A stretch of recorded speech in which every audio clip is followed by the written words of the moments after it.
Shri Shivananda S Patil Lok Sabha ಸದಸ್ಯರಾದ ಶ್ರೀ ಗದ್ದಿಗೌಡರವರೇ, ಶಾಸಕರಾದ ಶ್ರೀ ರಾಜು ಗೌಡ್ರೆ, ವಿಧಾನ ಪರಿಷತ್ ಸದಸ್ಯರಾದ ಶ್ರೀ ಪೂಜಾರವರೇ, ಈ ಸಭೆಯ ಸಭಾಧ್ಯಕ್ಷತೆ ವಹಿಸಿರ್ತಕ್ಕಂಥ ಡಾಕ್ಟರ್ ಎಸ್ ಎಸ್ ಪಾಟೀಲ್ ಅವರೇ, ಸನ್ಮಾನ್ಯ ಶ್ರೀ ಎಸ್ ಕೆ ಬೆಳ್ಳುಬ್ಬಿಯವರೇ, ಚಾಲುಕ್ಯ ಸಂಸ್ಕೃತಿ ಅಧ್ಯಯನ ಪೀಠದ ಅಧ್ಯಕ್ಷರಾದಂತಹ ಶ್ರೀ ಜಿ ಎನ್ ಪಾಟೀಲ್ ಅವರೇ,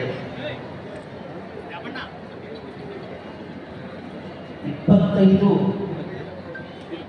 ಗ್ರಂಥಗಳಿಗೆ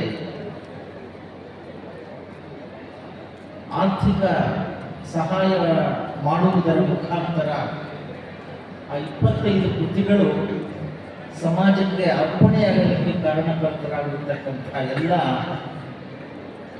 ಉದಾರ ದಾನಿಗಳೇ, ಆ ಎಲ್ಲ ಕೃತಿಗಳನ್ನು ಸಮಾಜಕ್ಕೆ ಅರ್ಪಿಸಿರ್ತಕ್ಕಂಥ ಎಲ್ಲ ಹಿರಿಯರೇ ಮತ್ತು ಈ ವೇದಿಕೆಯಲ್ಲಿನೇ ವಿಶೇಷವಾದಂಥ ಉಪನ್ಯಾಸಗಳನ್ನು ನೀಡಲಿಕ್ಕೆ ಆಗಮಿಸಿರ್ತಕ್ಕಂಥ ಡಾಕ್ಟರ್ ಪಿ ರಾಜಶೇಖರಪ್ಪನವರೇ, ಡಾಕ್ಟರ್ ರವೀಂದ್ರನಾಥ್ ಅವರೇ, ಡಾಕ್ಟರ್ ರಾಜಶೇಖರ ಮಠಪತಿಯವರೇ, ಪ್ರೊಫೆಸರ್ ಎಸ್ ಸಿ ಪಾಟೀಲ್ ಅವರೇ, ವಿವಿಧ ಎಲ್ಲ ಹಿರಿಯರೇ,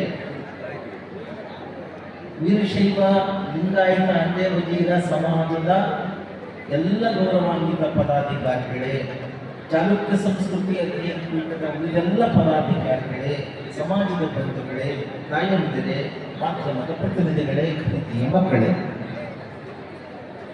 ಇದೊಂದು ಚಾರಿತ್ರಿಕ ಕಾರ್ಯಕ್ರಮ. ಅಂಡೆ ವಜೀರ ಸಮಾಜದ ಒಂದು ವಿಶೇಷ ಕಾರ್ಯಕ್ರಮ, 3ನೇ ರಾಜ್ಯ ಮಟ್ಟದ ಸಮಾವೇಶ. ಅವರ ಒಂದೊಂದು ರಾಜ್ಯ ಮಟ್ಟದ ಸಮಾವೇಶಗಳು ಕೂಡ ಒಂದು ಐತಿಹಾಸಿಕ ಕಾರ್ಯಕ್ರಮಗಳಾಗಿಯೇ ರೂಪುಗೊಂಡಿವೆ. ಇದು ಕೂಡ ಯಾಕೆ ಒಂದು ಚಾರಿತ್ರಿಕ ಕಾರ್ಯಕ್ರಮ ಅಂತ ಹೇಳಿದ್ರೆ, ಒಂದು ಸಮಾಜ 25 ಪುಸ್ತಕಗಳನ್ನ ಏಕಕಾಲದಲ್ಲಿ ಬಿಡುಗಡೆ ಮಾಡಿರ್ತಕ್ಕಂಥದ್ದು ಇದು ಮೊಟ್ಟ ಮೊದಲ ಸಮಾಜ ವಿಷಯದಲ್ಲಿ. ಒಂದು ಪುಟ್ಟ ಜನಸಂಖ್ಯೆ ಇರ್ತಕ್ಕಂಥ ಒಂದು ಸಮುದಾಯ, ಅದರ ಪರಂಪರೆ, ಅದರ ಇತಿಹಾಸ, ಪ್ರಭಾವ, ಕೊಡುಗೆ ಅದು ಬಹು ದೊಡ್ಡದು, ಅತ್ಯಂತ ಸ್ಮರಣೀಯವಾದದ್ದು. ಆ ವಂಶದ 3ನೇ ಹಂತದಲ್ಲಿ ಗುರುತಿಸಲಾಗತಕ್ಕಂಥ ಅಂಡೆ ಹನುಮಪ್ಪ ನಾಯಕ ಅಂತ ಏನು ಅಂಡೆ ಗುರುತಿಲಕ ಅಂತ ಹೇಳಿ ಪ್ರಸಿದ್ಧರಾಗಿದ್ದಾರೆ. ಅವರ ಕೊಡುಗೆ ನಿಜವಾಗ್ಲೂ ಬಹಳ ದೊಡ್ಡದು. ಸಾಮ್ರಾಟರು, ಮಹಾರಾಜರು, ಚಕ್ರವರ್ತಿಗಳು ಯಾವ ರೀತಿ ಧರ್ಮನಿಷ್ಠೆಯಿಂದ ಆಳಿದರೆ, ಸೇವೆ ಸಲ್ಲಿಸಿದರೆ, ಅದಕ್ಕೆ ಸರಿಸಮಾನ ಎನ್ನುವ ರೀತಿಯಲ್ಲಿ ಆ ಹನುಮಪ್ಪ ನಾಯಕ ಧರ್ಮಪ್ರಭುವಾಗಿ ಬಹುದೊಡ್ಡ ಕೊಡುಗೆಯನ್ನು ನೀಡಿದ್ದಾರೆ ಅಂತಕ್ಕಂಥದ್ದನ್ನ ಆ ಸಮಾಜ ಅಷ್ಟೇ ಅಲ್ಲ, ನಾಡೂ ಕೂಡ ನೆನಪಿಸಿಕೊಳ್ತಕ್ಕಂಥ ಒಂದು ಗೌರವದ ಸಂಗತಿ ಅಂತ ನೀವು ಈ ಪುಸ್ತಕಗಳನ್ನೆಲ್ಲ ಅಧ್ಯಯನ ಮಾಡಿ ಪ್ರತಿಯೊಬ್ಬರೂ ಮನೆಗೆ ತಿಳ್ಕೊಂಡು ಹೋಗಬೇಕು. ಈ ಪುಸ್ತಕಗಳನ್ನ ಇವತ್ತೇನು ಬಿಡುಗಡೆಯಾಗಿದೆ, ಮಾರಾಟಕ್ಕಿಟ್ಟಿದ್ದಾರೆ ರಿಯಾಯಿತಿ ದರದಲ್ಲಿ, ಯಾರೊಬ್ಬರೂ ಬರಿಗೈಯಲ್ಲಿ ಹೋಗಬಾರ್ದು. ಆ ಎಲ್ಲ ಪುಸ್ತಕಗಳನ್ನು ಎಷ್ಟು ಸಾಧ್ಯವೋ ಅಷ್ಟೊತ್ತು ಕನಿಷ್ಠ ಒಂದು 2 ಪುಸ್ತಕಗಳನ್ನಾದರೂ ನೀವು ಖರೀದಿ ಮಾಡಿಕೊಂಡು ತೆಗೆದುಕೊಂಡು ಹೋಗಬೇಕು, ಓದಬೇಕು. ಮನೆಯವರಿಗೆ, ಮಕ್ಕಳಿಗೆ, ಇತರೆ ನಿಮ್ಮ ಬಂಧು ಬಳಗಕ್ಕೆ ತಿಳಿಸುವಂತಹ ಕಾರ್ಯ ಮಾಡ್ತೀರಾ ಅಂತ ನಾನು ಭಾವಿಸಿಕೊಂಡಿದ್ದೇನೆ. ಒಂದು ಸಮಾಧಾನವೂ ಆಯಿತು, ಸಂತೋಷವೂ ಆಯಿತು ನನಗೆ ಈ ಸಮಾರಂಭ. ಅಂದರೆ ಏನು ಸಂತೋಷ, ಸಮಾಧಾನ ಅಂತ ಹೇಳಿದ್ರೆ, ಏನೂ ಬೇಡಲ್ಲ, ಏನೂ ಕೇಳಲ್ಲ, ಬಿಡುಗೈ ದಾನಿಗಳು ನಿಜ. ಆದರೆ ವ್ಯಕ್ತಿಗತವಾಗಿ ಯಾರೂ ಬೇಡ್ತಾ ಇಲ್ಲ, ಸಮಾಜಕ್ಕಾಗಿ ಬೇಡಿಕೆ.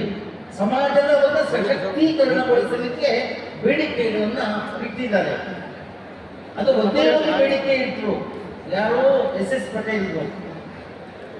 ಇದು ಮನವಿಯ ರೂಪದಲ್ಲಿ ಅವರಿಗೆ ಕೊಟ್ಟಿದ್ದಾರೆ.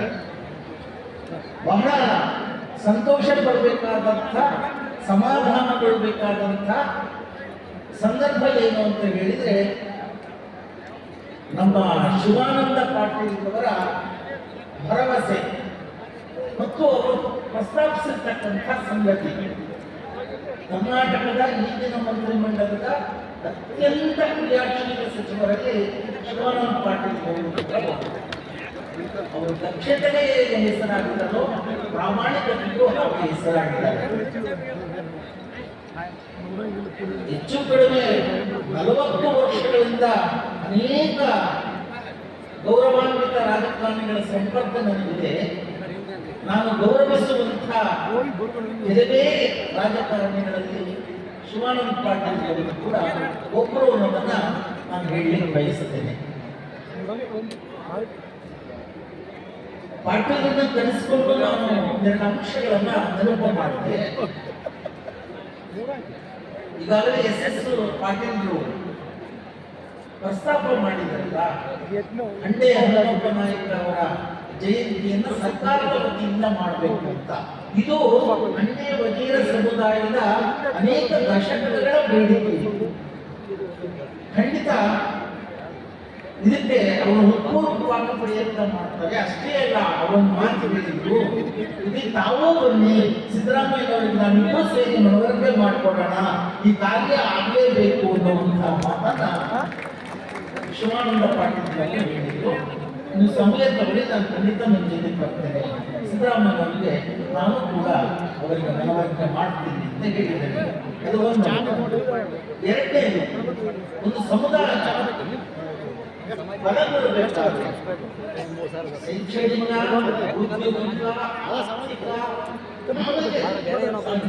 ಸಾಂಸ್ಕೃತಿಕ, ಸಾಮಾಜಿಕ, ಧಾರ್ಮಿಕ ಎಲ್ಲವೂ ಬೇಕು. ಹಾಗಾಗಿ ಈ ಸಮಾಜವನ್ನು ಸಾಂಸ್ಕೃತಿಕವಾಗಿ ಬಲಗೊಳಿಸುವುದಕ್ಕಾಗಿ ಆಗಬೇಕು. ಸಾಂಸ್ಕೃತಿಕವಾಗಿ ಬಲಗೊಂಡಿರುವ ಸಮಾಜಗಳು ಬಹಳ ದೊಡ್ಡ ಪ್ರಮಾಣದಲ್ಲಿ ಬಿಟ್ಟು ಆ ಸಮುದಾಯಗಳ ಜನರಿಗೆ ಆಸರೆಯಾಗಿ ನಿಂತಿರ್ತಕ್ಕಂಥದ್ದನ್ನ ನಮ್ಮ ನಾಡಿನ ಅನೇಕ ಸಮುದಾಯಗಳ ಸಂದರ್ಭಗಳಲ್ಲಿ ನೋಡ್ತೇವೆ. ಅದಕ್ಕಾಗಿ ನಮ್ಮ ಶಿವಾನಂದ ಪಾಟೀಲ್ ಅವರಿಗೆ ನಾನು ಕೇಳ್ಕೊಂಡಿದ್ದೇನೆ, ಪಾಟೀಲ್ ಅವರೇ, ತಾವು ವಿಜಯಪುರದಲ್ಲಾದ್ರೂ ಆಯ್ತು, ಬಾಗಲಕೋಟೆಯಲ್ಲಾದ್ರೂ ಆಯ್ತು, ಕನಿಷ್ಠ 10 ಎಕರೆ ಸರ್ಕಾರಿ ಭೂಮಿಯನ್ನ ಈ ಹಂಡೆ ವಕೀಲರ ಸಮಾಜದ ಮಸ್ತಿಗೆ ನೀಡಬೇಕು ಅಂತ ಹೇಳಿ ಅವರು ಒಪ್ಕೊಂಡಿದ್ದಾರೆ. ಅವರು ಖಂಡಿತ ಕೆಲಸ ಮಾಡ್ತೀನಿ ಅಂತ ಹೇಳಿದ್ದಾರೆ. ಯಾವತ್ತೂ ಮಾತಿಗೆ ತಪ್ಪವಲ್ಲ. ಸಿದ್ದರಾಮಯ್ಯ ಅವ್ರ ಕೆಲವು ವಿಶೇಷ ಗುಣಗಳು ಅವ್ರ ಹತ್ರ ಇದ್ದಾವೆ. ಅವರು ಮಾತಿಗೆ ತಪ್ಪವರಲ್ಲ. ಯಾಕಂತ ಹೇಳಿದ್ರೆ, ಯಾವುದೋ ಒಂದು ಕಾರ್ಯ ಅಂತ ಹೇಳಿದ ತಕ್ಷಣ ಅವರು PSC ಕುಳಿತುಕೊಂಡು ಇಲ್ಲಿಂದನೇ ಫೋನ್ ಮಾಡಿ ಆ ಫೈಲಿನ ಬಗ್ಗೆ ವಿಚಾರ ಮಾಡುವಂಥ ಆ ರೀತಿ ಒಂದು ಬದ್ಧತೆ ಇರ್ತಕ್ಕಂತಹ ನಾಯಕರಲ್ಲಿ ಅವರು ಒಬ್ಬರು. ಹಾಗಾಗಿ ಇನ್ನೂ ಒಂದು ಏನು ಅಂತ ಹೇಳಿದ್ರೆ, ಒಂದು ರಾಜಕೀಯವಾಗಿ ಒಂದು ಕೊರತೆ ನಿಜ ಇದೆ ನೋಡಿ. ಏನೇ ಹೇಳಿ ನೀವು, ರಾಜಕೀಯವೇ ಪರಮಾಧಿಕಾರ. ಪ್ರಜಾಪ್ರಭುತ್ವದ ಕಾಲದಲ್ಲಿ ರಾಜಕೀಯ ಅಧಿಕಾರವೇ ಪರಮಶಕ್ತಿ, ಪರಮಾಧಿಕಾರ. ಆ ಪರಮಾಧಿಕಾರಕ್ಕೆ ಬಿಟ್ಟ ಎಲ್ಲ ಅಧಿಕಾರಗಳು ಕೂಡ ಅಧೀನ, ಎಲ್ಲ ಅಧಿಕಾರಗಳು ಅಧೀನ. ರಾಜ್ಯ ಶಕ್ತಿಯೇ ಪರಮಾಧಿಕಾರ. ಹಾಗಾಗಿ ರಾಜಕೀಯವಾಗಿಯೂ ಈ ಸಮಾಜ ಬೆಳಿಬೇಕು ಅಂತ ಯೋಚನೆ ಮಾಡೋದು ತಪ್ಪಲ್ಲ. ಯಾಕಂತ ಹೇಳಿದ್ರೆ, ನೀವು ಆಳುವ ವರ್ಗವಾಗಿದ್ದ ಕಾಲದಲ್ಲಿ 300 ವರ್ಷಗಳ ಕಾಲ ಸತತವಾಗಿ 3 ರಾಜ್ಯಗಳಲ್ಲಿ ಈ ಹಂಡೆ ಸಮಾಜ ಆಳಿದಂತಹ ಕೆಲವು ಕ್ರಾಂತಿಗಳನ್ನು ಆಳಿದಂತಹ ನಿದರ್ಶನ ಇದೆ. ಈಗ ರಾಜಪ್ರಭುತ್ವ ಅಲ್ಲ, ಅದು ಪ್ರಜಾಪ್ರಭುತ್ವದಲ್ಲೂ ಕೂಡ ರಾಜಕೀಯ ಅಧಿಕಾರ ಆ ಸಮುದಾಯದ ಏಳಿಗೆಗೆ ಕಾರಣ ಆಗ್ತದೆ. ಆ ದೃಷ್ಟಿಯಿಂದ ಮುಂದಿನ ದಿನಗಳಲ್ಲಿ ಈ ಸಮುದಾಯಕ್ಕೆ ಒಂದು ರಾಜಕೀಯ ಪ್ರಾತಿನಿಧ್ಯವನ್ನು ಕಲ್ಪಿಸುವ ಪ್ರಯತ್ನ ಎಷ್ಟು ಸಾಧ್ಯ ಅದು ಶಾಸಕರ ರೂಪದಲ್ಲಿ ಇರಬಹುದು, ವಿಧಾನ ಪರಿಷತ್ ಸದಸ್ಯರ ರೂಪದಲ್ಲಿ ಇರಬಹುದು, ಅಥವಾ ಜಿಲ್ಲಾ ಪಂಚಾಯಿತಿ ತಾಲೂಕು ಪಂಚಾಯಿತಿ ರೂಪದಲ್ಲಿ ಇರಬಹುದು. ಹಾಗಾಗಿ ತಮ್ಮ ಪಕ್ಷದಿಂದ ಈ ಸಮುದಾಯಕ್ಕೂ ಒಂದಿಷ್ಟು ರಾಜಕೀಯ ಪ್ರಾತಿನಿಧ್ಯ ದೊರಕಿಸುವ ಪ್ರಯತ್ನವನ್ನ ಶಿವಾನಂದ ಪಾಟೀಲ್ ಮಾಡ್ತಾನೆ, ಮಾಡಬೇಕು ಅನ್ನುವಂಥ ಮಾತನ್ನ ನಾನು ಅವರಿಗೆ ಗಮನಕ್ಕೆ ಬರ್ತಾ ಇದ್ದೇನೆ. ಆಮೇಲೆ ಅವರೇ ಈ ಸಭೆಗೆ ಒಂದು ಮಾತನ್ನ ಹೇಳಿದ್ದಾರೆ. ಸಾಮಾನ್ಯ ಕಡಿಮೆ ಹೇಳೋದು ಆ ಥರದ ವೀರಶೈವ ಲಿಂಗಾಯತ ಒಟ್ಟಾಗಿ ಹೋಗಬೇಕು ಅನ್ನೋದು ಸಂಘಟದ ಮೂಲಕವಾಗಿ ಹೋಗಬೇಕು. ಒಟ್ಟಾಗಿ ಇದ್ರೆ ನಮಗೆ ಅಧಿಕಾರ ಸಿಗುತ್ತೆ, ನಮ್ಗೆ ಹಕ್ಕುಗಳು ಸಿಗುತ್ತೆ, ನಮ್ಮ ಭಾಗ ನಮಗೆ ಸಿಗುತ್ತೆ. ಒಡೆದು ಹೋದ್ರೆ ಏನೂ ಸಿಗಲ್ಲ ಅನ್ನುವಂಥದ್ದು ಅವರ ಆ ಮಾತಿನ ಆಶಯ ಅಂತ ನಾನು ಭಾವಿಸಿಕೊಂಡಿದ್ದೇನೆ. ನೀವೆಲ್ಲರೂ ಅದರ ಅರ್ಥ ಮಾಡಿಕೊಂಡಿದ್ದೀರಾ ಅಂತ ನಾನು ತಿಳ್ಕೊಳ್ತೇನೆ. ನೋಡಿ, 1000 ವರ್ಷಗಳ ಇತಿಹಾಸ ಇರ್ತಕ್ಕಂಥ ಈ ಧರ್ಮ ಒಳಗೆ ಹೋಗಬಾರದು. ಒಡೆಯೋದು ಬಹಳ ಸುಲಭ, ಕಟ್ಟೋದು ಬಹಳ ಕಷ್ಟ. ಇದಕ್ಕೆ ನಮ್ಮ ಪೂರ್ವಜರ ತ್ಯಾಗ ಇದೆ, ಬಲಿದಾನ ಇದೆ, ಹೋರಾಟ ಇದೆ. ಸರಳವಾಗಿ ಧರ್ಮಗಳು ಉಳಿದುಕೊಂಡಿಲ್ಲ. ಅದಕ್ಕೆ ದೊಡ್ಡ ತ್ಯಾಗ ಇರುತ್ತೆ, ಬಲಿದಾನ ಇರುತ್ತೆ ಧರ್ಮಗಳು ಉಳಿದುಕೊಳ್ಳುವಾಗ. ಹಾಗಾಗಿ ಸಮುದಾಯಗಳ ಸೇವೆಯನ್ನ, ಕೊಡುಗೆಯನ್ನ ನಾವು ನಿರ್ಲಕ್ಷ್ಯ ಮಾಡಬಾರದು, ಅವಗಣನೆ ಮಾಡಬಾರದು. ಒಂದು ಧರ್ಮ ಬೆಳೆದಿದೆ. ಹಿಂದೂ ಧರ್ಮ, ಬ್ರಾಹ್ಮಣರನ್ನು ಹೊರತುಪಡಿಸಿ ನೀವು ಹಿಂದೂ ಧರ್ಮವನ್ನು ಕಲ್ಪಿಸಿಕೊಳ್ಳಲಿಕ್ಕೆ ಸಾಧ್ಯನಾ? ಹೇಳಿ ನೋಡೋಣ. ಸಾಧ್ಯ ಇಲ್ಲ. ನೀವು ಜನ್ಮವನ್ನು ಹೊರತುಪಡಿಸಿ ವೀರಶೈವ ಲಿಂಗಾಯತ ಧರ್ಮವನ್ನು ಕಲ್ಪಿಸಿಕೊಳ್ಳಲಿಕ್ಕೆ ಸಾಧ್ಯನಾ? ಖಂಡಿತ ಸಾಧ್ಯ ಇಲ್ಲ. ಯಾಕಂತ ಹೇಳಿದ್ರೆ ಅವರು ಇಡೀ ಜನಾಂಗ ಸರ್ವ ಸಮರ್ಪಣಾ ಭಾವದಿಂದ ತಮ್ಮ ಈ ಧರ್ಮಕ್ಕೆ ತಮೋ ಮನ ಧನ ಅಷ್ಟೇ ಪ್ರಾಣವನ್ನು ಕೂಡ ಅವರು ಕೊಟ್ಟಿದ್ದಾರೆ.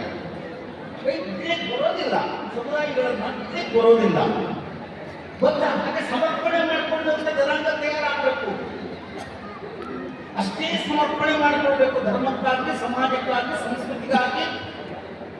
ಸಮರ್ಪಣೆ ಮಾಡ್ತಕ್ಕಂಥ ಸಮುದಾಯಗಳನ್ನು ಎಲ್ಲಿಂದ ತರೋದು ಇವಾಗ? ಸಾಧ್ಯನಾ? ಆಗಲ್ಲ. ಹಾಗಾಗಿ ಅವರ ತ್ಯಾಗವನ್ನ, ಅವರ ಸೇವೆಯನ್ನು ನಾವು ಬೆಳೆಸ್ಕೊಳ್ಬೇಕು, ನಿರಾಕರಿಸಬಾರ್ದು. ಅವರನ್ನು ಬೆಳೆಸಿಕೊಂಡು ಧರ್ಮವನ್ನು ಕಟ್ಟಬೇಕು. ನೀವು ವೀರಶೈವ ಯಾಕೆ ಬಂತು? ವೀರಶೈವ ಯಾವುದೇ ಒಂದು ಧರ್ಮ, ಒಂದು ಪರಂಪರೆ, ಒಂದು ವಿಶಿಷ್ಟ ಸಾಮಾಜಿಕ, ರಾಜಕೀಯ, ಧಾರ್ಮಿಕ ಸನ್ನಿವೇಶದಲ್ಲಿ ರೂಪುಗೊಳ್ಳುತ್ತದೆ. ವೀರ ವೈಷ್ಣವಕ್ಕೆ ವಿರುದ್ಧವಾಗಿ ಹುಟ್ಟಿದ್ದು ವೀರಶೈವ. ಬಹಳ ಸರಳವಾಗಿ ಹೇಳೋದಾದ್ರೆ, ತಮಿಳುನಾಡಿನ ರಾಮಾನುಜಾಚಾರ್ಯರು ಅವರು ವೈಷ್ಣವ ಪರಂಪರೆಗೆ ಸೇರಿದ ಆಚಾರ್ಯರು, ಜ್ಞಾನಿಗಳು, ಉದಾರಿಗಳು ಕೂಡ.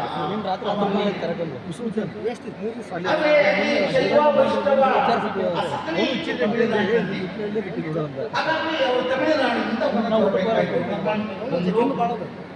ನೀಲಕೋಟೆ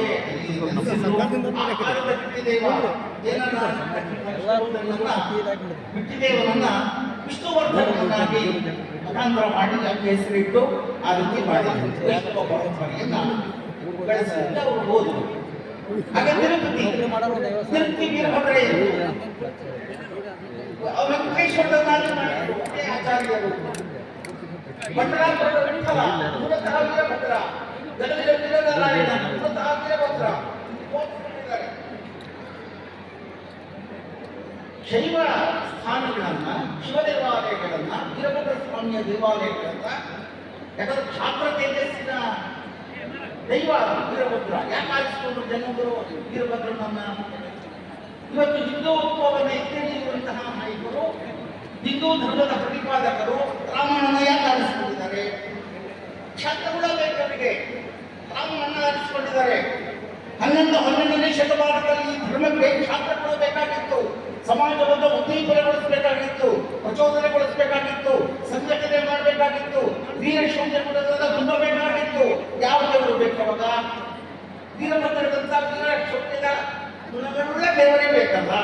ಯಾಕೆ ಜನರು ಆಲಿಸಿಕೊಂಡ್ರು ವೀರಭದ್ರನ?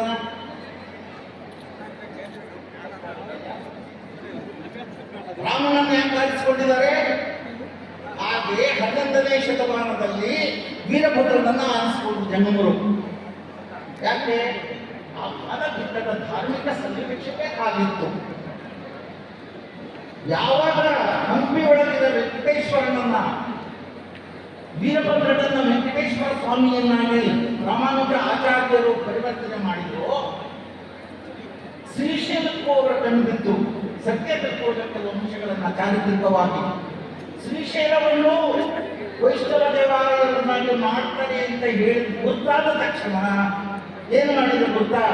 ಜನಗಳನ್ನ ಸಂಘಟನೆ ಮಾಡಿ ಶೋಭಕ್ತರನ್ನ ಆದಲ್ಲಿ ಶೋಭಕ್ತರನ್ನ ಸಂಘಟನೆ ಮಾಡಿ ಪಾದಯಾತ್ರೆ ಶುರು ಮಾಡಿದ್ರು. ಶ್ರೀಶೈಲಕ್ಕೆ ಪಾದಯಾತ್ರೆ ಕೊಡಲಿಲ್ಲ. ಜನಗಳನ್ನ ಸಂಘಟನೆ ಮಾಡಿ ಶಿವಭಕ್ತರ ಶಕ್ತಿ ಪ್ರದರ್ಶನ ಮಾಡಿ ಅಂದು ವೈಷ್ಣವ ದೇವಾಲಯವಾಗಿ ಪರಿವರ್ತನೆಯಾಗುವುದನ್ನು ತಪ್ಪಿಸಿದವರು ಜನ್ಮವರು ಶಿವಭಕ್ತರ ಮೂಲಕ. ಇದು ಪಾದಯಾತ್ರೆಯ ಹಿಂದಿನ ಇದು. ಅವಾಗ ಮೇಲೆ ಎಲ್ಲ ಪಾದಯಾತ್ರೆ ಶುರುವಾಯಿತು. ಇವೆಲ್ಲ ಕಾರಣಗಳು. ಹಾಗಾಗಿ ವೀರ ವೈಷ್ಣವಕ್ಕೆ ವಿರುದ್ಧವಾಗಿ ಹುಟ್ಟಿದ್ದು ವೀರಶೈವ. ವೀರಶೈವಕ್ಕೆ ಯಾವುದು ಮೂಲ? ಪಾಶುಪತ ಪರಂಪರೆ ಮೂಲ. ನೋಡಿ, ನಮ್ಮ ಪರಂಪರೆಯ ಮೊದಲ ಗುರು ಪಕ್ಷ ಸಿದ್ಧ ಪಾಶುಪತ ಆಚಾರ್ಯ, ಪಾಶುಪತ ಅಧಿಪತಿಯಾದ ಶ್ರೀಶೈಲದವರು. ಆಮೇಲೆ ವೀರಶೈವ, ವೀರಶೈವ ಪಾಶುಪತವೇ ವೀರಶೈವ ಧರ್ಮಕ್ಕೆ ಜನ್ಮ ಕೊಟ್ಟು, ಆ ವೀರಶೈವ ಶೈವದ ಬೇರೆ ಬೇರೆ ಎಲ್ಲ ಒಳಿತನ್ನ ತೆಗೆದುಕೊಂಡು ಇತರೆ ಶೈವ ಪಂಥಗಳ ಶ್ರೇಷ್ಠ ಗುಣಗಳನ್ನು ತೆಗೆದುಕೊಂಡು ಬಸವಾದಿ ಶರಣರು ಲಿಂಗಾಯತ ಧರ್ಮವನ್ನು ಮಾಡಿದರು. ನೀವು ವೀರಶೈವವನ್ನ ಲಿಂಗಾಯತದಿಂದ ವೀರಶೈವ ತೆಗೆದರೆ ನಷ್ಟ ಯಾರಿಗೆ? ಹಾನಿ ಯಾರಿಗೆ? ಅಥವಾ ವೀರಶೈವ ಲಿಂಗಾಯತದಿಂದ ಹೊರಗೆ ಬಂದರೆ ನಷ್ಟ ಯಾರಿಗೆ? ಹಾನಿ ಯಾರಿಗೆ? 1000 ವರ್ಷಗಳ ಈ ಸಮಾಜವನ್ನ, ಧರ್ಮವನ್ನ, ಸಂಸ್ಕೃತಿಯನ್ನ ಕಟ್ಟಲಿಕ್ಕೆ ಎಷ್ಟು ತ್ಯಾಗ ನಡೆದಿದೆ, ಬಲಿದಾನ ಆಗಿದೆ, ಹೋರಾಟ ಆಗಿದೆ. ಅದನ್ನೆಲ್ಲ ನಾವು ಗೌರವದಿಂದ ನೋಡಬೇಕು, ಮನಸ್ಸಿನಲ್ಲಿ ಇಟ್ಕೊಳ್ಬೇಕು. ಈಗ ವೀರಶೈವ ಬೇರೆ, ಲಿಂಗಾಯತವೇ ಬೇರೆ ಅಂತ ಇದ್ದಕ್ಕಿದ್ದ ಹಾಗೆ ಹೇಳಿಬಿಟ್ರೆ ಸಮಾಜಕ್ಕಾಗುವ ಇಷ್ಟು ದೊಡ್ಡ ಹಾನಿ. ಅದರಿಂದ ಅಂತಿಮವಾಗಿ ಏನಾಗುತ್ತೆ? ಪರಾಧೀನರಾಗ್ತಾರೆ, ದುರ್ಬಲರಾಗ್ತಾರೆ, ಅಸಹಾಯಕರಾಗ್ತಾರೆ, ಇನ್ನೊಂದು ಮುಂದೆ ಬೇಡುವವರಾಗ್ತೀರಿ, ಅವರು ಕೊಟ್ಟಾಗಿ ತಗೊಳ್ಳೋರಾಗ್ತೀರಿ, ಹಕ್ಕುಗಳನ್ನು ಕಳ್ಕೊಳ್ತೀರಿ, ಸ್ಥಾನಮಾನಗಳನ್ನು ಕಳ್ಕೊಳ್ತೀರಿ, ಅವಕಾಶಗಳನ್ನು ಕಳ್ಕೊಳ್ತೀರಿ. ಅಂಥ ದೌರ್ಭಾಗ್ಯ ಈ ಸಮಾಜಕ್ಕೆ ಬರಬಾರದು. ಏನೇ ಭಿನ್ನಾಭಿಪ್ರಾಯಗಳಿದ್ದರೂ ಕೂಡ ಅಂತರಂಗದಲ್ಲಿ ಅದನ್ನು ನಾವು ಕುಳಿತು ಚರ್ಚೆ ಮಾಡಿ ಪರಸ್ಪರ ಅದನ್ನ ಸುಧಾರಣೆಗಳ ಮೂಲಕ ಸರಿಪಡಿಸಿಕೊಳ್ಬೇಕು. ಬಹಿರಂಗದಲ್ಲಿ ವೀರಶೈವ ಲಿಂಗಾಯತ ಒಂದೇ ಎನ್ನುವ ತತ್ವದೊಂದಿಗೆ ಮಾತ್ರ ಈ ಸಮಾಜಗಳಿಗೆ ಭವಿಷ್ಯ ಇದೆ, ಇಲ್ಲದೆ ಇದ್ರೆ ಖಂಡಿತ ಭವಿಷ್ಯ ಇರೋದಿಲ್ಲ ಅನ್ನುವ ಸತ್ಯವನ್ನು ಕೂಡ ನಾವು ಅರ್ಥ ಮಾಡ್ಕೊಳ್ಬೇಕು. ವೈಷ್ಣವರ ದಬ್ಬಾಳಿಕೆ ದೇಶ ತುಂಬಾ ನಡೀತಾ ಇದೆ ಅಲ್ವಾ? ಅರ್ಥ ಮಾಡ್ಕೊಳ್ಳಿ. ಶಿವ ಸಂಸ್ಕೃತಿಯ ಮೇಲೆ ಬಹುದೊಡ್ಡ ಆಕ್ರಮಣ ನಡೀತಾ ಇದೆ ದೇಶಾದ್ಯಂತ. ಶಿವಧರ್ಮ, ಶಿವ ಸಂಸ್ಕೃತಿ, ಶಿವ ಪರಂಪರೆ, ಶಿವ ಸ್ಥಾನಗಳು ಎಲ್ಲವನ್ನ ದಮನ ಮಾಡುವಂತಹ ಕಾರ್ಯ ನಡೀತಾ ಇದೆ. ಹಾಗಾಗಿ ಆ ದಬ್ಬಾಳಿಕೆಯನ್ನ, ವೈಷ್ಣವರ ದಬ್ಬಾಳಿಕೆಯ ಆಕ್ರಮಣವನ್ನ ತಡೆಗಟ್ಟಿ ಈ ಶಿವ ಸಂಸ್ಕೃತಿಯನ್ನ, ಶಿವ ಧರ್ಮವನ್ನ ನಾವು ಕಾಪಾಡಬೇಕು. ಶಿವ ಬೇರಿದ್ದಂಗೆ ಶಿವ ಪರವಾದ ಎಲ್ಲ ದರ್ಶನಗಳು, ಮತಗಳು, ಪಂಥಗಳು, ಎಲ್ಲ ಗಂಗೆಗಳು, ಹೂವುಗಳು, ಅನ್ನಗಳು ಇದ್ದ ಹಾಗೆ ಬೇರೆ ಹೊಡಿಬಿಟ್ರೆ ಹೂವು ಇಲ್ಲ, ಹಣ್ಣು ಇಲ್ಲ. ಮರಿಬೇಡಿ, ಇದೊಂದು ವಿಚಾರ ನೆನಪಿಟ್ಕೋರಿ. ಬೇರೆ ಹೊಡಿಬಿಡ್ತು ಅಂದ್ರೆ ಹೂವು ಇಲ್ಲ, ಹಣ್ಣು ಇಲ್ಲ. ಶಿವತತ್ವ ಬೇರು, ಶರಣತತ್ವ ಹೂವು, ಶರಣತತ್ವ ಹಣ್ಣು. ನೀವು ಬೇರನ್ನು ಉಳಿಸ್ಕೋಬೇಕಲ್ಲ. ಹಾಗಾಗಿ ತಾತ್ವಿಕ ಭಿನ್ನಾಭಿಪ್ರಾಯಗಳು ನೂರಾರಿದೆ, ಸೈದ್ಧಾಂತಿಕ ಭಿನ್ನಾಭಿಪ್ರಾಯಗಳು ಇಲ್ಲ ಅಂತ ನಾನು ಹೇಳೋದಿಲ್ಲ. ಸೈದ್ಧಾಂತಿಕ ಭಿನ್ನಾಭಿಪ್ರಾಯಗಳ ನಡುವೆಯೂ ಕೂಡ ನಾವು ಒಟ್ಟಾಗಿ ಇರಬೇಕು.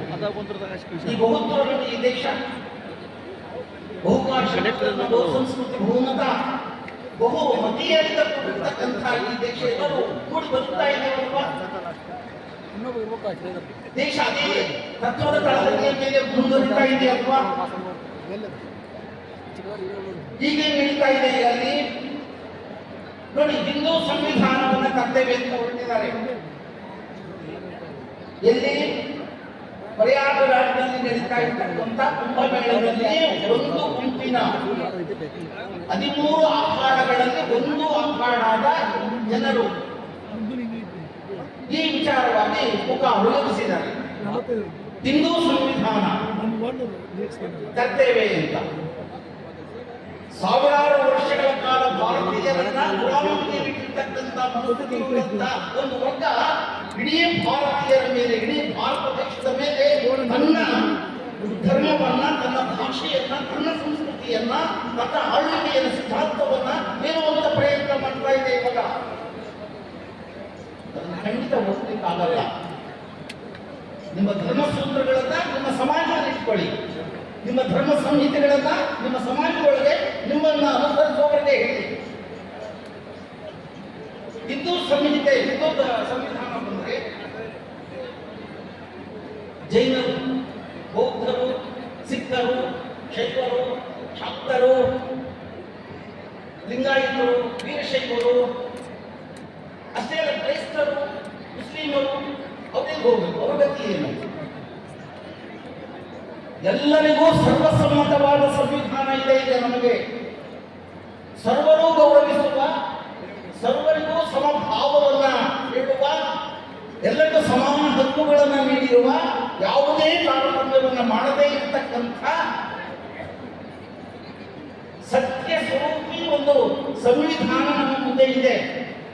ಅದರ ಪರಿವರ್ತನೆಗೆ, ಅದರ ಬದಲಾವಣೆಗೆ ಖಂಡಿತ ಅವಕಾಶ ಮಾಡಿಕೊಟ್ರೆ ಪ್ರಜಾಪ್ರಭುತ್ವದ ತಳವೇ ಇಲ್ಲಿ ಕುಸಿದು ಬೀಳ್ತದೆ. ಈಗ ಆ ಸಂವಿಧಾನದಿಂದಲೇ ಎಲ್ಲ ಧರ್ಮಗಳಿಗೂ ಗೌರವ, ಎಲ್ಲ ಸಮಾಜಗಳಿಗೂ ಗೌರವ, ಎಲ್ಲ ಸಂಸ್ಕೃತಿಗಳಿಗೂ ಒಂದು ನೆಲೆ. ಅಂಥ ಸರ್ವಸಮ್ಮತ ಸಂವಿಧಾನದ ಬದಲಿಗೆ ಮತೀಯವಾದ ಸಂವಿಧಾನಗಳು ಬಂದರೆ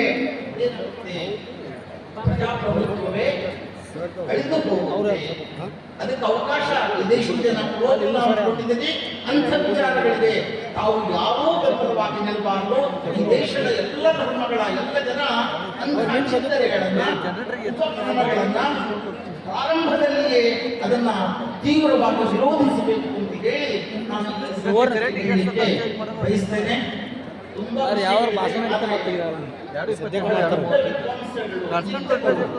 ಅವರು ಈ ಸಮಾಜದ ಅನನ್ಯತೆಯ ಕುರಿತು ಮಾತನಾಡೋರಿದ್ದಾರೆ. ಅವರ ಎಲ್ಲರ ಮಾತುಗಳನ್ನ ನೀವು ಕೇಳಿಸಿಕೊಳ್ಬೇಕು.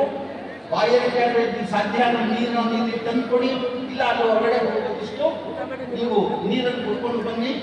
ಯಾವ ಭಾಷಣಗಳಿಂದಲೂ ತಪ್ಪಿಸಿಕೊಳ್ಬಾರದು. ನೀವು ಎಲ್ಲರ ಚಿಂತನೆಗಳನ್ನ ಕೇಳಬೇಕು. ನಿಮ್ಮಲ್ಲಿ ಅರಿವು ವಿಸ್ತರಣೆಯಾಗಬೇಕು, ತಿಳುವಳಿಕೆ ಬರಬೇಕು.